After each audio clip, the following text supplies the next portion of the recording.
Hello guys, I am Ricky and you're most welcome to our YouTube channel Nirmala निर्वाण classes. हम लोग हिमालय को देख रहे थे और हिमालय का जो प्रादेशिक विभाजन था वह हम लोग देख रहे थे।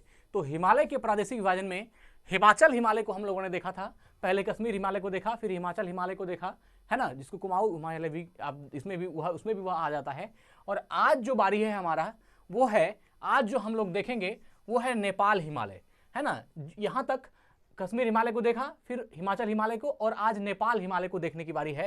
हाँ, लेकिन हम बता दें आपको कि जो आपका 11th का जो एनसीईआरटी का बुक है ना, क्लास 11th का जो एनसीईआरटी का बुक है ज्योग्राफी का, भूगोल का, उसमें जो है आपका इस नेपाल हिमालय को मतलब कि उसमें नहीं दिया है। उसमें जो डायरेक्ट आपका है वो है दार्जिलिंग और सिक्किम हिमालय। क्या है? दार्जिलिंग, है ना, और सिक्किम हिमालय से स्टार्ट किया गया है। तो बनता तो यही है कि हम दार्जिलिंग और सिक्किम हिमालय से ही स्टार्ट करें डायरेक्ट हिमाचल हिमालय के बाद, लेकिन यह जो है दार्जिलिंग और सिक्किम हिमालय तो थोड़ा सा आगे बढ़ जाता है ना, क्योंकि हम इसलिए बता रहे हैं कि जो 11th की एनसीईआरटी की बुक है उसमें जो है यहाँ कश्मीर हिमालय, उसके बाद हिमाचल हिमालय और सीधा जो है दार्जिलिंग और सिक्किम हिमालय को लिया है। क्योंकि आप जानते हैं कि दार्जिलिंग सिक्किम जो है वह हमारे देश का पश्चिम बंगाल का एक नगर है, दार्जिलिंग जिला भी है, तो उससे स्टार्ट किया है। हमारे ख्याल से ये बात लग रहा है क्योंकि नेपाल को इसलिए नहीं लिया क्योंकि नेपाल तो हमारे देश का भाग नहीं है, लेकिन हिमालय में तो इसको भी पढ़ना है। तो चाहे नेपाल हिमालय की बात करें या फिर जो दार्जिलिंग या सिक्किम हिमालय है इसकी बात करें, कोई खास अंतर नहीं है। अगर हम यहाँ पर नेपाल हिमालय को छोड़ करके दार्जिलिंग और सिक्किम हिमालय की बात करें तो भी कोई बात नहीं, एनसीईआरटी की बुक यहीं से स्टार्ट करती है तो कोई दिक्कत नहीं है। लेकिन नेपाल हिमालय में भी को भी जानना चाहिए, उसमें भी अच्छी बातें हैं। तो थोड़ा सा इसको देख लेते हैं नेपाल हिमालय को, उसके बाद जो है आपका दार्जिलिंग और सिक्किम हिमालय को ही हम देखेंगे आज की वीडियो में, है ना।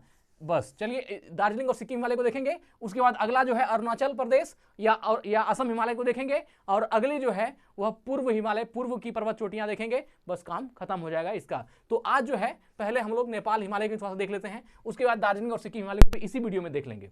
तो सबसे पहले नेपाल हिमालय में क्या है, आप पहले इसका ये जान लीजिए कि नेपाल हिमालय जो है कहाँ से कहाँ का क्षेत्र में आएगा। तो सबसे बड़ी बात तो यह है कि चूंकि नेपाल देश के साथ है तो जितना सा नेपाल का बॉर्डर होगा उतना सा आपका नेपाल हिमालय होगा। लेकिन जो हिमालय का नेपाल हिमालय भाग है वह काली नदी से लेकर के तीस्ता नदी तक, कहां तक देखिए, काली नदी से तीस्ता नदी तक, यह जो है ना, काली नदी से तीस्ता नदी तक का जो क्षेत्र है यह आपका नेपाल हिमालय के अंतर्गत आता है। अब काली नदी कहां है, तो हमने इसके पहले वाली वीडियो जो हिमाचल हिमालय पढ़ाया आपको उसमें काली नदी कहां है हमने ये बताया, लेकिन हम फिर बता देते हैं आपको कि यह जो आप नेपाल कंट्री देख रहे हैं, जो नेपाल देश है और जो अपना भारत का राज्य उत्तराखंड है, इस दोनों का जो जहां पर की सरहद है ऐसा समझिए, इसके ऊपर में जो सबसे ऊपर यहाँ जो ये ब्लू पॉइंट दिख रहा है ना, यहाँ पर एक लिपुलेख और काला पानी है ना, लिपुलेख एक दर्रा है यहाँ पर, है ना, लिपुलेख। ये लिपुलेख दर्रा कहाँ है, तो जो उत्तराखंड है और जो हिमालय है इसके बीच वाला जगह पे जो है लिपुलेख दर्रा है, और इसके ऊपर में जो है 3600 मीटर ऊपर में आपका जो है थोड़ा हिमालय के इसमें आके यहाँ पर एक काला पानी जो है एक जगह है, काला पानी, और वहां से जो है वो काली नदी निकलती है, और यही है काली नदी, दोनों के बीच में जो है ये काली नदी निकलती है। और धीरे धीरे जो इस तरह से करके यहाँ उत्तर प्रदेश राज्य है, आप जानते हैं यहाँ नेपाल के आधा तक जो है यूपी है, तो इस उत्तर प्रदेश राज्य में जो इस तरह से काली नदी निकल के आती है। तो इस काली नदी से लेकर के जो तीस्ता नदी है, अब तीस्ता नदी कहाँ है यह भी बात उठेगी। तो तीस्ता नदी जो है भारत के सिक्किम तथा पश्चिम बंगाल राज्य तथा बांग्लादेश से होकर बहती है। अब सिक्किम देखिए, यहाँ पर सिक्किम हो गया, तो सिक्किम से लेके जो भारत का पश्चिम बंगाल राज्य है, आप जानते हैं मिजोरम यहाँ इधर बांग्लादेश और इधर जो है आपका पश्चिम बंगाल है, तो ये थोड़ा सा आकर के यहाँ असम तरफ ऐसे है। तो यह जो है यह तीस्ता नदी जो है जो सिक्किम तक का क्षेत्र है यहाँ तक, मतलब काली नदी यहाँ से लेकर के जो तीस्ता नदी है सिक्किम से लेकर के सिक्किम में जो वो नदी बहती है, और वो बहते हुए जो है आपका जो पश्चिम बंगाल है उस तरफ वो आती है। तो भारत के सिक्किम तथा पश्चिम बंगाल राज्य तथा बांग्लादेश से होकर बहती है जो कि तीस्ता नदी है। तो तीस्ता नदी का जो आप मैप वो देखिएगा तो लगभग इस तरह जो सिक्किम का क्षेत्र है यहाँ तीस्ता नदी है, तो यहाँ आपका काली नदी है और यहाँ आपका तीस्ता नदी है। तो काली नदी से लेकर के तीस्ता नदी तक का जो क्षेत्र है वह आपका नेपाल हिमालय के अंतर्गत आता है। तो सबसे पहले हमने बताया था कि यहाँ रावी नदी, रावी से लेकर के जो काली नदी तक का क्षेत्र है वह हिमाचल हिमालय में, और काली नदी से लेकर के तीस्ता नदी तक का जो क्षेत्र है वह आपका आ जाएगा नेपाल हिमालय में, जो सबसे बड़ा हिमालय है ना, 800 किलोमीटर लंबा हिमालय है। इसको केंद्रीय, नेपाल हिमालय को केंद्रीय हिमालय भी कहते हैं। और केंद्रीय हिमालय जो है सबसे बड़ा रेंज है, यहाँ पर आपका सबसे ज्यादा जो है हिमालय का आप पर्वत चोटियां भी यहाँ ज्यादा है, और सबसे लंबा दूरी तक जो है हिमालय इसमें है, 800 किलोमीटर तक जो है लंबी है। तो आपका सिक्किम से होकर के जो नदी बहती हुई बांग्लादेश होते हुए जो है आपका पश्चिम बंगाल होते हुए जो बहती है वह है आपका तीस्ता नदी। तो अब आपने यह देख लिया कि काली नदी यहाँ है और जो तीस्ता नदी है यहाँ है। तो तीस्ता नदी जो है भारत के सिक्किम और पश्चिम बंगाल राज्य तथा बांग्लादेश होकर बहती है। यह सिक्किम और पश्चिम बंगाल के जलपाईगुड़ी विभाग की, है ना, जलपाईगुड़ी विभाग की मुख्य नदी है। पश्चिम बंगाल में यह दार्जिलिंग जिले में बहती है। तो अब दार्जिलिंग जिला जो पश्चिम बंगाल का है वहां भी आपका तीस्ता नदी बहती है ना। तीस्ता नदी को सिक्किम और उत्तरी बंगाल की जीवन रेखा कहते हैं, है ना। तीस्ता नदी को क्या बोलते हैं यह भी जान लीजिए, है ना। तीस्ता नदी को उत्तरी बंगाल का, है ना, और किसका, सिक्किम का, सिक्किम और उत्तरी बंगाल का जीवन रेखा कहा जाता है। किसको, तीस्ता नदी को। तो सिक्किम और जो उत्तरी बंगाल है, उत्तरी बंगाल, सिक्किम और उत्तरी बंगाल का जीवन रेखा किसको कहा गया है, तीस्ता नदी को कहा गया है। अब तो यहां से आपको लोकेशन समझ में आ गया होगा। तीस्ता नदी सिक्किम में, और सिक्किम से बहते हुए बंगाल जो आपका इधर जो बांग्लादेश है उधर से होते हुए जो आपका पश्चिम बंगाल होते हुए निकलती है। तो यह आपका क्षेत्र हो गया, यहाँ काली नदी और यहाँ तीस्ता नदी। काली नदी से लेकर के तीस्ता नदी का क्षेत्र जो है आपका आ जाएगा किसमें, तो नेपाल हिमालय के अंतर्गत, है ना। और इसके बीच की दूरी, काली नदी से लेकर के तीस्ता नदी तक के बीच की जो दूरी है वो है 800 किलोमीटर, 800 किलोमीटर की जो है यह दूरी है। और यह सबसे बड़ा प्रादेशिक हिमालय है ना। इससे बड़ा हिमालय इतना लंबा क्षेत्र तक किसी में भी नहीं है, 800 किलोमीटर तक लंबी है ना। हिमालय का सबसे ऊंचा भाग नेपाल हिमालय, ये भी याद रखिएगा। हिमालय का सबसे ऊंचा भाग जो है, हिमालय का सबसे ऊंचा भाग कहां पर है, सबसे ऊंचा भाग जो है वो आपका नेपाल हिमालय है। और नेपाल हिमालय सबसे ऊंचा होने के कारण जो है दुनिया की सबसे ऊंची चोटी जो माउंट एवरेस्ट है वह भी कहाँ है, नेपाल में है। माउंट एवरेस्ट को नेपाल में क्या बोलते हैं, सागर माथा। माउंट एवरेस्ट को नेपाल में सागर बोलते हैं, और तिब्बत वाला इसको चोमुलिंगमा बोलता है। चोमुलिंगमा मतलब होता है पर्वतों की रानी। तो एवरेस्ट को जो तिब्बत वाला चेमुलिंगमा बोलता है और नेपाल वाला सागर माथा बोलता है, और हम लोग एवरेस्ट बोलते हैं। यह एवरेस्ट चोटी जो है वह इसी में सबसे ऊंचा हिमालय जो है नेपाल में है, और उसी ऊंची हिमालय की एक ऊंची चोटी है जिसका नाम एवरेस्ट है। दुनिया की सबसे बड़ी ऊंची चोटी है ना। हिमालय की सर्वोच्च चोटी माउंट एवरेस्ट है।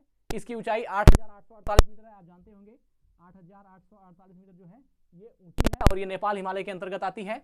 यह नेपाल में स्थित है।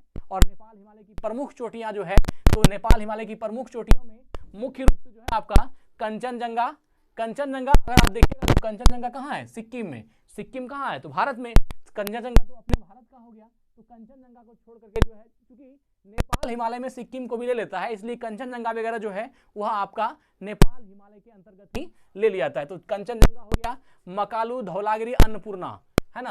देखिए मकालू, धौलागिरी और अन्नपूर्णा यहीं पर सब है। देखिए एवरेस्ट हो गया, मकालू, धौलागिरी और अन्नपूर्णा, यह सब जो है फेमस चोटी है। लेकिन इसके अलावा नेपाल हिमालय के अंतर्गत जो है 7 पर्वत चोटियां जो ऊंची ऊंची है वो है। देखिए धौलागिरी नेपाल में, अन्नपूर्णा नेपाल में, मनसालू नेपाल में, गौरीशंकर नेपाल हिमालय में, छुयू भी एक पर्वत श्रृंखला है, चोटी है जो नेपाल में है। माउंट एवरेस्ट तो नेपाल में है ही, और मकालू जो है यह भी नेपाल में है। लेकिन कंचनजंगा सिक्किम में है, लेकिन फिर भी उसको नेपाल हिमालय में ही जो है कहीं कहीं पर दिया रहता है ना। नेपाल हिमालय में उसको दिया रहता है कंचनजंगा को। तो यह सभी पर्वत चोटियां जो हैं वह आपका नेपाल हिमालय के अंतर्गत आती है।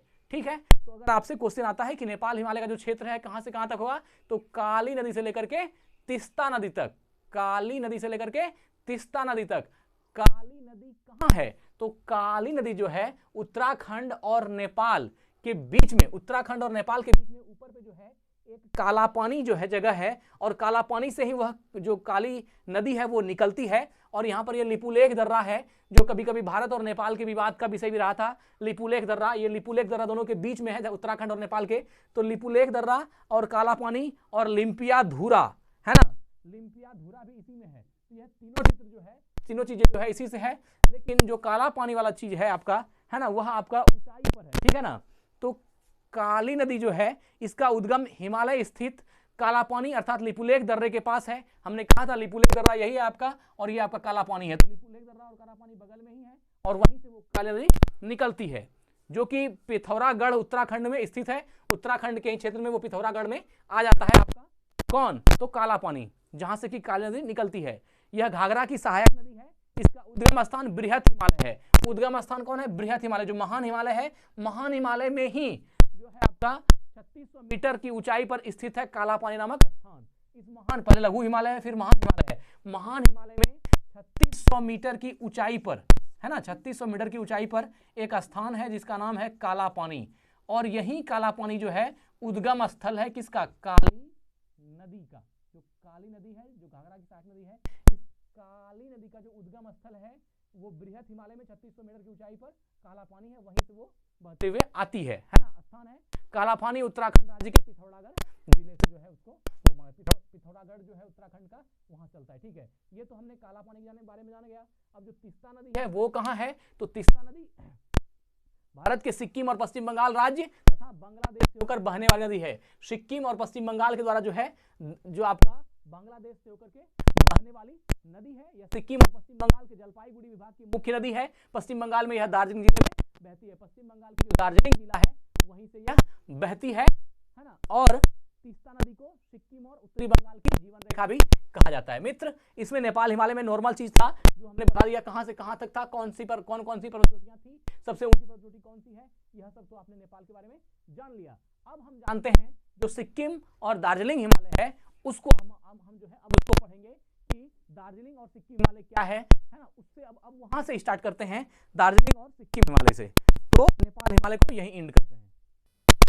अब हम लोग दार्जिलिंग और सिक्किम हिमालय को देखते हैं। तो दार्जिलिंग और सिक्किम हिमालय को देखिएगा मित्र, तो सबसे पहले ये जानना होगा कि मैप में सिक्किम कहाँ है और मैप में दार्जिलिंग कहाँ है। तो सबसे पहले देखिए, यहाँ जो नेपाल है, नेपाल के बाद जो ये सिक्किम है, सिक्किम में जो ये वाला रेड पॉइंट आप देख रहे हैं, ये सिक्किम की राजधानी गंगटोक है। और गंगटोक के नीचे जो एक और रेड पॉइंट आपको दिख रहा होगा यहाँ पर छोटा सा एक रेड पॉइंट देखिए, जहां हम अपना पेन घुमा रहे हैं, ये जो है दार्जिलिंग है। अब आपको यहाँ से देखने से लग रहा होगा कि सिक्किम का पार्ट है दार्जिलिंग, लेकिन नहीं, दार्जिलिंग जो है आपका यह पश्चिम बंगाल, जो अपना पश्चिम बंगाल राज्य है उसका ही एक नगर है या एक छोटा सा डिस्ट्रिक्ट है जिसको दार्जिलिंग है।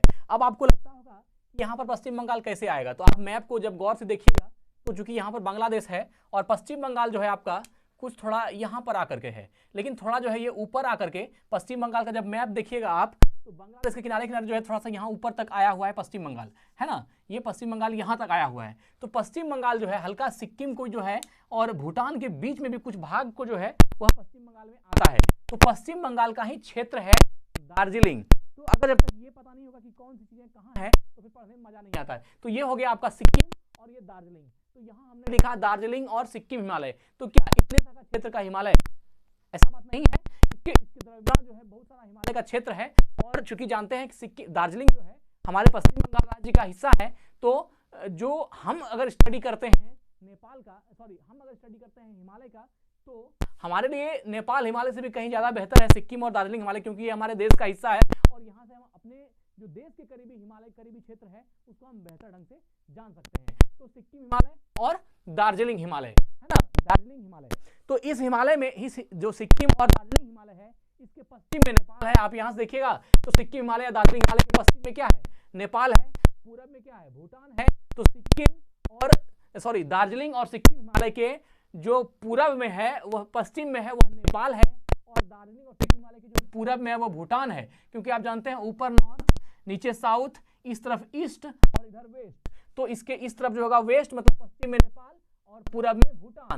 तो दार्जिलिंग और सिक्किम हिमालय के जो पूरब में है वह नेपाल है, और दार्जिलिंग और सिक्किम हिमालय के जो पश्चिम में है वो भूटान है ना। इसमें तेज बहाव वाली तीस्ता नदी तथा कंचनजंगा जैसी ऊंची पर्वत चोटी और गहरी घाटियां स्थित हैं।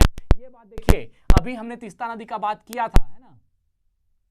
तीस्ता नदी हमने कहा था कि काली नदी से लेकर के तीस्ता नदी तक जो है यह क्षेत्र नेपाल हिमालय में आता है। लेकिन अब हम पढ़ा रहे हैं दार्जिलिंग और सिक्किम हिमालय, तो वही लगभग क्षेत्र है, लेकिन ये अपना वाला जो दार्जिलिंग और सिक्किम जो अपने भारत का एरिया है बस उतना सा का बात हो रहा है, नेपाल की बात इसमें नहीं हो रही है। तो यह जो है तीस्ता नदी तथा कंचनजंगा जैसी ऊंची पर्वत चोटियां हैं। तीस्ता नदी यह जो है तीस्ता नदी को कठोर तेज धारा वाली नदी मानी जाती है ना। इसमें तेज बहाव वाली नदी, तीस्ता नदी को जो है तेज बहाव वाली नदी भी मानी जाती है। तेज बहाव वाली नदी जो है इसको मानी जाती है तीस्ता नदी को। और इसी में क्या है आपका जो कंचनजंगा है, आप जानते हैं कि भारत का कहीं कहीं कंचनजुंगा लिखा रहता है, कहीं कहीं कंचनजंगा लिखा रहता है, तो आप जो समझिए। तो भारत की अगर हिमालय पर्वत श्रेणी से जुड़ी हुई सबसे ऊंची चोटी कौन सी है ये पूछी जाएगी, तो भारत का हिमालय पर्वत श्रेणी से जुड़ी हुई सबसे ऊंची चोटी कौन सी है? कंचनजंगा है, जो सिक्किम में है ना। आप एवरेस्ट नहीं कर सकते क्योंकि एवरेस्ट नेपाल देश में है, वो तो अपना देश का नहीं, अपने देश का और हिमालय से जुड़ा। यहाँ पर दो क्वेश्चन है, अगर हिमालय से जुड़ा हुआ कोई पर्वत चोटी अपने देश का पूछ ले भारत का, तो वह कंचनजंगा होगा। और अगर ऐसे पूछा जाए कि भारत देश की सबसे ऊंची चोटी कौन सी है, तो वह काराकोरम केटू जो गॉडविन ऑस्ट्रिन है ना, जो आपका पीओके वाला क्षेत्र में काराकोरम केटू जो गॉडविन ऑस्ट्रिन है, वह भारत की सबसे ऊंची चोटी है। लेकिन भारत की हिमालय से जुड़ी हुई सबसे ऊंची चोटी कौन सी है, तो वह कंचनजंगा है, याद रखिएगा। और विश्व की सबसे ऊंची चोटी तो एवरेस्ट है ही, आप जान ही रहे हैं। तो यह हो गया कंचनजंगा। और तीस्ता नदी जैसा तेज बहाव वाली नदियां भी जो है वह दार्जिलिंग और सिक्किम हिमालय के अंतर्गत आता है। कंचनजंगा जैसी ऊंची ऊंची चोटियां जो है वह भी दार्जिलिंग और सिक्किम हिमालय के अंतर्गत ही आती है। लेप्चा जनजाति इस हिमालय के ऊंचे शिखरों पर निवास करती है। यह दार्जिलिंग और सिक्किम हिमालय जो है, इसी दार्जिलिंग और सिक्किम हिमालय की जो ऊंची पर्वत चोटियां हैं उस पर कौन? लेप्चा है ना, लेप्चा नामक जनजाति जो है इसमें निवास करती है ना। लेप्चा जनजाति, आप जानते हैं लेप्चा जनजाति कहाँ है, तो सिक्किम में, हम लोग पढ़े हुए हैं। तो लेप्चा जनजाति जो है यह इसी दार्जिलिंग और नेपाल, दार्जिलिंग और सिक्किम हिमालय की जो ऊंची चोटियां हैं या ऊंची ऊंची पर्वत शिखर है उस वहां पर जो है ये जनजातियां ज्यादा पाई जाती है। इसका नाम है लेप्चा जनजाति। हिमालय के ऊंचे शिखरों पर निवास करती है तथा दक्षिणी भाग में मिश्रित जनसंख्या निवास करती है। दक्षिणी भाग में क्या है? मिश्रित। दक्षिणी मतलब क्या हुआ? दक्षिणी मतलब उससे नीचे, उत्तरी भाग मतलब ऊपर वाला भाग, दक्षिणी भाग मतलब नीचे भाग। मैप में दक्षिणी भाग नीचे भाग, तो यह लेप्चा जनजाति ऊपर में निवास करती है और नीचे में जो है मिश्रित जनजाति निवास करती है। किसके? दार्जिलिंग और सिक्किम हिमालय के। दार्जिलिंग कहाँ है? ये दार्जिलिंग वाला क्षेत्र और ये आपका सिक्किम गंगटोक वाला क्षेत्र। तो यह जो है इसी के बीच में हिमालय की श्रेणियां हैं, वह आपका दार्जिलिंग और सिक्किम हिमालय है। इसके ऊपर में लेप्चा जनजाति, हिमालय के जो ऊपर शिखर पर है वो लेप्चा जनजाति है, और उससे दक्षिण मतलब नीचे तरफ जो है वहाँ मिश्रित जनजातियां जो है वो निवास करती है। दक्षिणी भाग में मिश्रित जनसंख्या निवास करती है, जिसमें नेपाली भी है, बंगाली भी है। इस मिश्रित में क्या क्या है? तो नेपाली भी है क्योंकि इसी जगह आसपास का क्षेत्र है, और बंगाली भी है क्योंकि बंगाल जो पश्चिम बंगाल का ही यह क्षेत्र है, दार्जिलिंग है ना, पश्चिम बंगाल का ही एरिया है। तो नेपाली भी है और बंगाली भी है। और लेप्चा वाला तो ऊपर हो गया। मिश्रित में आपका नेपाली, बंगाली, मध्य भारत की जनजातियां भी इसमें पाई जाती है। नेपाली, बंगाली और मध्य भारत की जनजातियां, जो मध्य भारत में जनजाति है वह सब जो है मध्य भारत की जनजातियां भी इसमें पाई जाती है। तो यह भी आपको मालूम हो गया कौन कौन सी जनजातियां जो है दार्जिलिंग और सिक्किम वाले में निवास करती है। लेप्चा और मिश्रित जनजातियां जो है इसमें निवास करती है, ठीक है ना। इसमें हिमालय के मध्यम ढाल वाली घाटियों में गहरी व जीवाश्म युक्त मिट्टी और पर्याप्त वर्षा के कारण चाय की खेती होती है। आप जानते हैं दार्जिलिंग के नाम से ही आपको समझ में आ गया होगा, चाय जो है यहाँ पर फेमस है। तो चाय की खेती जो है यहाँ पर होती है। कहाँ पर? तो जो आपका दार्जिलिंग और सिक्किम हिमालय है यहाँ पर चाय की खेती होती है। और कहाँ पर होती है? तो हिमालय के मध्यम ढाल वाली घाटियों में, है ना, मध्यम ढाल वाली, जहाँ की मध्यम, ज्यादा ढाल नहीं है, मध्यम ढाल वाली जो घाटी है, कहाँ पर? मध्यम ढाल वाली घाटियां जो दार्जिलिंग और सिक्किम हिमालय में है, इस मध्यम ढाल वाली घाटियों में, है ना, गहरी घाटियों में जीवाश्म युक्त मिट्टी और पर्याप्त वर्षा होती है। कैसी मिट्टी पाई जाती है? तो जीवाश्म युक्त मिट्टी पाई जाती है ना, जीवाश्म युक्त मिट्टी, है ना। इन ढाल में जीवाश्म युक्त मिट्टी पाई जाती है और जो है आपका पर्याप्त वर्षा भी होती है, पर्याप्त वर्षा। और इसके कारण जो है आप जानते हैं कि चाय के लिए जो है यह उपयुक्त जगह बन जाती है। जीवाश्म युक्त मिट्टी और पर्याप्त वर्षा वाला क्षेत्र जो है वह चाय की खेती के लिए एक बेहतरीन जो है अच्छी भूमि मानी जाती है। इसलिए जब वहां पर इस मध्यम ढाल वाली घाटी में, दार्जिलिंग और सिक्किम हिमालय वाली मध्यम ढाल वाली घाटी में जीवाश्म युक्त मिट्टी है और वहां पर पर्याप्त वर्षा भी होती है, इसलिए यहाँ पर चाय की खेती क्या होती है? बहुतायत मात्रा में, बहुत ही ज्यादा मात्रा में जो है चाय की खेती होती है। और हम लोग जानते हैं कि दार्जिलिंग की चाय जो है वह बेहद फेमस है। दार्जिलिंग कहाँ है? तो दार्जिलिंग पश्चिम बंगाल का एक नगर है या एक छोटा सा जिला भी उसको आप मान सकते हैं, है ना। भारत के राज्य पश्चिम बंगाल का एक नगर है दार्जिलिंग। यह नगर दार्जिलिंग जिले का मुख्यालय भी है। यह नगर जो दार्जिलिंग है, यह नगर शिवालिक पर्वतमाला में लघु हिमालय में अवस्थित है। जो शिवालिक पर्वतमाला मतलब सबसे अंतिम जो लघु हिमालय के बाद जो शिवालिक हिमालय पर्वतमाला है, उसी में जो है यह दार्जिलिंग क्षेत्र आ जाता है। इसलिए जो है इसको हिमालय के सिक्किम और दार्जिलिंग हिमालय के नाम से भी जो जाना जाता है, क्योंकि ये हिमालय क्षेत्र में जो है यह नगर स्थित है, इसलिए इसको नगर शिवालिक पर्वतमाला में लघु हिमालय में अवस्थित है। इसलिए इसको जो है आपका चाय वगैरह के लिए या जीवाश्म युक्त मिट्टी और पर्याप्त वर्षा होने के कारण जो है चाय यहाँ की फेमस है। यहाँ की औसत ऊंचाई जो है 2134 मीटर है। किसकी? दार्जिलिंग की जो औसत ऊंचाई है वह कितनी है? 2134 मीटर, जो बहुत ज्यादा नहीं है। 2114 मीटर बहुत ज्यादा नहीं है, जो यहाँ पर आराम से आवागमन की व्यवस्था। आप जानते हैं कि वहाँ के जो है ऊपर शिखर पर जो है लेप्चा जनजातियाँ निवास भी करती है, नीचे में मिश्र जनजाति भी निवास करती है। इसका मतलब वहाँ पर रहने लोग जो है लोग आराम से रह रहे हैं और अच्छी तरह से जो है बहुत ज़्यादा ऊंचाई नहीं है। इसी को 6982 फुट भी कहते हैं, है ना। 6982 फुट। ये हम दार्जिलिंग के बारे में बता रहे हैं। लोग घूमने वगैरह भी जाते हैं, है ना। तो चाय की खेती यहाँ पर होती है। मध्यम ढाल वाली पर्वतीय घाटियाँ अधिक मात्रा में पाई जाती है। यहाँ पर कैसी घाटियाँ ज़्यादा पाई जाती हैं? तो मध्यम ढाल वाली घाटियाँ, मध्यम ढाल वाली घाटी जो है ये ज्यादा पाई जाती है। मतलब क्या? जिसका ढाल बहुत ज्यादा नहीं होता है। बहुत ज्यादा ढाल में दिक्कत है, लेकिन मध्यम ढाल घाटी में जो है दिक्कत नहीं है। तो यह जो है मध्यम ढाल वाली घाटियां जो है अधिक मात्रा में पाई जाती है, जिसे द्वार कहा जाता है। और इसी मध्यम ढाल वाली घाटी को क्या बोलते हैं? दुआर, है ना। हरिद्वार, ये जो है द्वार, लेकिन वो आपका इस तरफ है, हम इधर हरिद्वार वगैरह नहीं है, तो इसको द्वार कहा जाता है ना। मध्यम ढाल वाली घाटी ज्यादा है और अधिक मात्रा में मध्यम ढाल वाली घाटी होने के कारण उसका क्या नाम, उसका नाम रखा गया है द्वार। उसको द्वार कहते हैं, कहा जाता है, जिसका उपयोग चाय की फसल उगाने के लिए किया जाता है। और इस द्वार का उपयोग किस लिए होता है? तो चाय की फसल या चाय का पैदावार ज्यादा होने के लिए, चाय की फसल उगाने के लिए जो है इसका इस्तेमाल होता है। किसका? द्वार का। द्वार किसको बोलते हैं? तो मध्यम ढाल वाली घाटी को क्या बोला जाता है? द्वार बोला जाता है। और इसमें क्या है? जीवाश्म युक्त मिट्टी है, पर्याप्त वर्षा है, इसलिए चाय की फसल उगाने के लिए ये पर्याप्त भूमि है या बेहतरीन भूमि है ना। द्वार कहा जाता है, जिसका उपयोग चाय की फसल उगाने में किया जाता है। नाथुला और जरेफला दर्रा जो है गंगटोक में, देखिए अब नाथुला दर्रा हम लोग पढ़े हैं, सिक्किम में है। देखिए नाथुला दर्रा किसको बोलते हैं? जान ही रहे हैं। दर्रा किसको कहते हैं? दून किसको कहते हैं? हमने इसके पहले वीडियो में बताया है ना। तो जो नाथुला दर्रा है और जो आपका जेलेपला दर्रा है ना,